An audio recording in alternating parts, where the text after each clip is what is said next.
Okay, now we have chapter 15. This is still part 1 of Beloved.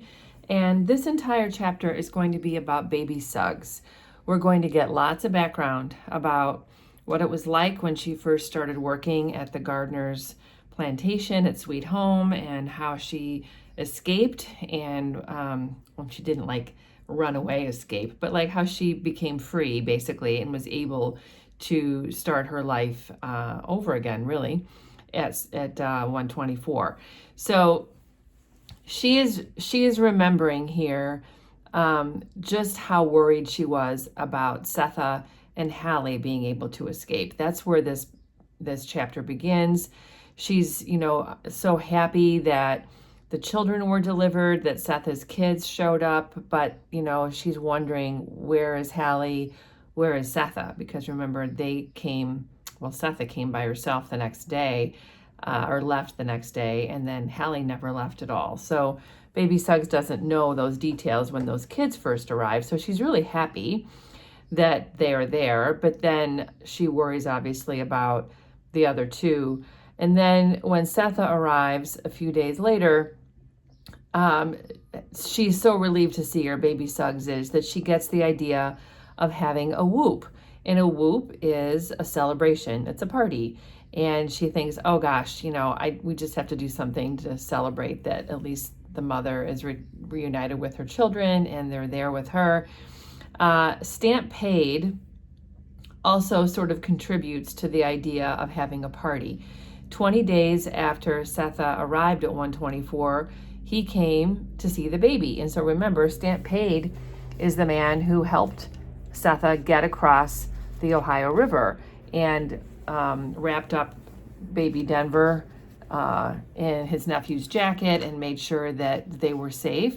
And so he comes to see how the baby is, and he says he knows where there are blackberries growing. So he runs off and finds these blackberries, and there's a nice contrast here in the way Toni Morrison writes about just the physical exertion that it takes to get to the berries. He goes 6 miles. He has to slide down a ravine, run through woods and brush, and then finally he gets to where the berries are. And there are thorns and everything all around the berries, and he gets all cut from the thorns. But then when he finds the berries, he holds them in the most delicate way to make sure that they don't get mushed. And he brings back, much later in that afternoon, 2 full buckets of blackberries. And so Baby Suggs is inspired. She's like, oh, now we really have to have a party. I mean, what am I going to do with all these berries? She decides that she's going to make pastry dough and she's going to make pies. So this little part here is them tasting the berries. Stamp Paid even offers a berry to the 20-day-old baby Denver, and the ladies all scold him about that. But they acknowledge these are amazing berries. So she decides to make pies, and then that kind of just keeps expanding. We'll have some pies, we'll have some chicken, we'll have fish, and all of a sudden there's this massive party. And everybody comes and they're happy to be there. But then, and look how short this description is. I mean, they have this massive party, but then literally the next day, the people in town are angry. Baby Suggs had made more than 3 pies. Apparently, she ended up making 10. She had ice brought in from Cincinnati. There was enough food for 90 people. Everybody had an amazing time. And the takeaway from this was that it was just too much. Like, they were jealous of her, like, how can she have this big party? Like, she's an old slave, why is she always the center of everything? She's the one who preaches out in the clearing. And, how can she make so much food for so many people? It really seemed like it was sort of godlike. Like, only in the Bible do you see like a small amount of food suddenly, expand miraculously to feed 100 people. That's kind of what happened here. And they feel like she's being presumptuous. She's showing off. They don't like it. they go on to think about the other things that have happened to her that didn't happen to them, like that she had a slave owner who actually was nice to her, that her son actually bought her out of slavery, and that the master had, driven her to the Ohio River in a wagon. Like that, she's just had way too much good luck in her life. So they resent her more and more and more as that day goes on. The next morning after the party, Baby Suggs actually can tell that maybe she overstepped. Maybe she did too much. She can tell that there's disapproval in the community from what she did. She can smell the disapproval, and she also can sort of feel that there's something else wrong. She's not really sure. She can't put her finger on it. This is just another example of how Baby Suggs is very spiritual, that, she can tell how people feel, and she can sometimes tell that something good or bad is going to happen. So as she's working outside in the yard the next day, she can't stop thinking, she was accustomed to the knowledge that nobody prayed for her. So she realizes, like, people don't think I need anything because my life has been easier than theirs. But this free-floating repulsion was new. It wasn't white folks, that much she could tell, so it must be the colored ones. And then she knew her friends and neighbors were angry at her because she had overstepped, given too much, offended them by excess.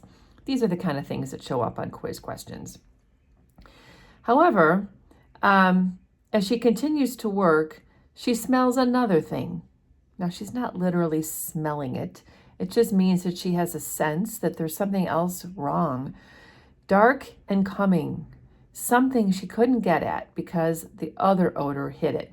So she has a premonition that something bad's going to happen, but she can't quite put her finger on it because she's still thinking about the fact that everybody in town is offended by what she did the night before. So she keeps wondering, what is this dark and coming thing? Is it news of Halle's death? What else, what other bad news could there be? She tries to imagine, what that might be, what kind of bad news could be coming. She also thinks about her other children. Maybe there's going to be news about them. I mean, she's had all these other kids who she's never seen. And so this next little part is just her imagining, her other children who were sold away to other places, what might have happened to them. And then she starts to think about how she actually came to Sweet Home. So she had been a bargain. Mr. Gardner had bought her for a significant discount because she had a bad hip. So she ended up being purchased and taken to the kitchen to help Mrs. Gardner there because that was something she could do. So Lillian Gardner called her Jenny for some reason, and she never pushed, hit, or called her mean names. So Baby Suggs is like, she's a nice lady. I work in the kitchen with her, but she keeps calling me this name that's not mine. She doesn't know where the name Jenny comes from. So that's what they call her all the time. That could also be a quiz question. So it goes on here to talk about just the kind of work that they did together, and that, Mrs. Gardner would hum in the kitchen, and she would sort of chat to Baby Suggs. And even though Baby Suggs had a hip that hurt every single day, she never said anything about it because she recognizes how fortunate she is to be doing what she's doing. Halle keeps his eye on her. So Halle has also been bought at the same time as his mother, and he's actually working as a slave. So he keeps his eye on his mother. He makes sure that she can get in and out of bed. He just helps take care of her. And they both recognize that Sweet Home was a marked improvement, no matter for the sadness was at her center, the desolated center where the self that was no self made its home, sad as it was that she did not know where her children were buried or what they looked like if alive. Fact was, she knew more about them than she knew about herself, having never had the map to discover what she was like. This is interesting. Like, only Halle is with her. Her other kids are gone. She still knows more about those other children than she knows about herself. I think this is an important detail to keep in mind about just the dehumanization of slavery. That when you're a slave, you are just an animal-like person. You're a machine, you do a job. No one really pays any attention to you. You've lost all of your humanity and you don't really know who you are.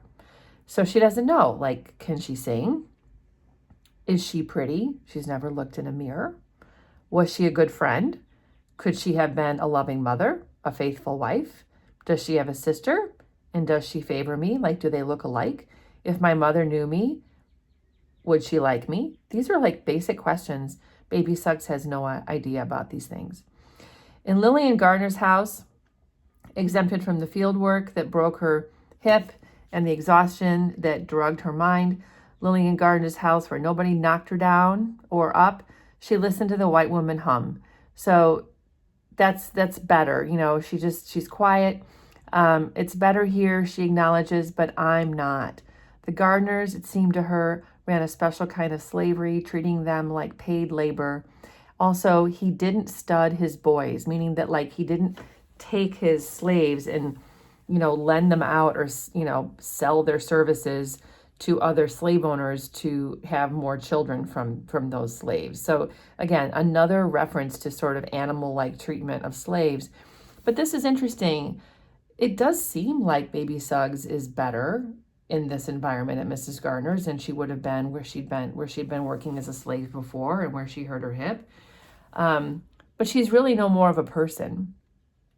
She's being treated better, but she still doesn't know who she is. She still feels very disconnected from herself, which means that like there is no good slavery. Yes, it's better, but it's still slavery. That's the point there. So on the next page, it's more description about what it's like to work at the Gardners and how Mr. Gardner finally agreed to the arrangement with Halle that if Halle worked extra hours that he could buy his mother's freedom. And what's interesting is that initially Baby Suggs doesn't really want freedom. She's like, what is a 60-odd-year-old slave woman who walks like a three-legged dog need freedom for? Like, what am I going to do? You know, I'm crippled and I'm old, and how am I going to take care of myself?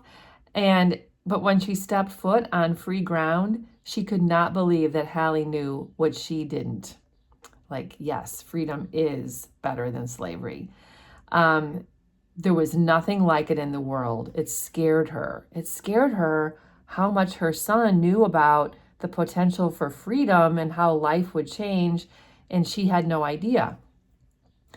So now she's asking herself in the present time again, something's the matter, what's the matter? But then she goes right back to the slave story again. Like, she didn't know what she looked like. She wasn't curious. Suddenly she saw her hands and thought with a clarity as simple as it was dazzling, these hands belong to me. So this is charming. She's like, oh my gosh, these are my hands. I mean, she's been looking at her hands her whole life. Not till she puts her feet on free soil does she look at her hands like they're human hands. They belong to her. And she starts to laugh. And Mr. Gardner says, why are you laughing? And she says, my heart's beating. Like, she literally hears her heart beating. So just like the awareness of herself really doesn't begin until she is on free soil. And then Mr. Gardner laughs and says, oh, don't be afraid of that. And he says, you know, the people that are going to be helping you, you can trust them. Their name is Bodwin, a brother and a sister. They're from Scotland, or they're Scots. I mean, that means that that's kind of their heritage. They probably did come from Scotland. And he says he's known them for a long time, so he trusts them. And then before they part, Baby Suggs asks Mr. Gardner, why do you call me Jenny? And he says, well, that's what's on your sales ticket. So when he bought her, her name was Jenny, which is down here, Jenny Whitlow. She never knew that was her name. And he says, well, if that's not your name, what do you call yourself? And Baby Suggs says, well, I don't call myself anything. And she says, well, or Mr. Gardner says, well, you know, what did you answer to when you were at the other plantation at the Whitlows? And she says, anything but Suggs is what my husband's name is. So Suggs was her husband. Don't know if they were actually married, but they were a couple. And Mr. Gardner's like, I didn't know you got married. And she's like, well, manner of speaking, meaning like, they were together, but probably didn't actually get married. And she doesn't know where her husband is, but that's kind of like the only name that she associates herself with. And so Mr. Gardner asked then, well, like, what did your husband call you? Like, what name did he call you by? And she says, baby, which of course, that's just like an affectionate sort of pet name, like how people have, oh, sweetheart, baby, honey. He would call her baby. And so she just became Baby Suggs. So that's how Baby Suggs got her name. Suggs was the man she had children with. Baby is what he called her. But her real name, quote unquote, on her sales ticket had been Jenny Whitlow. So these are little details that, again, could pop up on a quiz. She likes to keep the name Baby Suggs, even though it's weird. Mr. Gardner's like, maybe you don't want to walk around as a free woman telling people your name is Baby Suggs.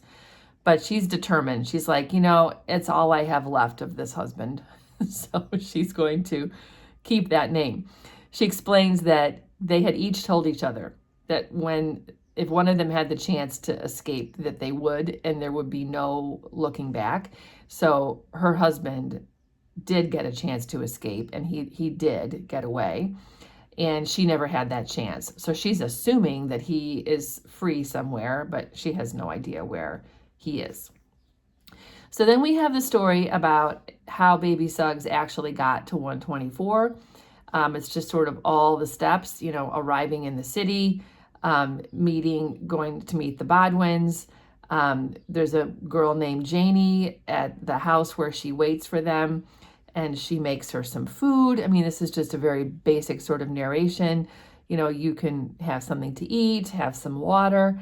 And then Baby Suggs starts to think about like all the things that she might want to do as a free person. She might want to know about what happened to her siblings. And she remembers that, a lot of them went to different places, but she doesn't really know if they lived. Two of her sisters had died off of a ship in Virginia. She had remembered that. She had learned that when she was at the Whitlow plantation. So she just sort of knows their names, but doesn't really know what their names would have been later in life. So she's sort of just curious about, could she find her siblings? No idea. Could she find maybe her other children? There's just so many things that she would want to know. So instead, she talks a little bit with Janie about what she might be able to do for some work. And Janie says that they take women at the slaughterhouse, which sounds disgusting, of course, but I mean, it's a place to work. And she tells her that they let the women work there and that they probably do the things the men don't want to do, but that another woman who's working at the slaughterhouse now makes sausages. And it occurs to Baby Suggs that if she was working, she'd actually get money, which she's never had before. So she gets pretty excited about working at the slaughterhouse. And then the Bodwins come in with Mr. Gardner, and they're prepared to take Baby Suggs to the house that they're going to let her live in. And they explain to her what the house is like. So this is 124 is where Baby Suggs is eventually going to go. And Mr. Gardner says, they have a house for you that they own. And they've had other people living there. At one point, there was a preacher with 18 children living in this house. It's a house that has two rooms on the first floor and 2 rooms on the second floor. That's not a lot of room for 18 children, but it's a big house for sure for just Baby Suggs. Even Baby Suggs and Sethe and her kids. I mean, it's plenty. It's plenty for sure.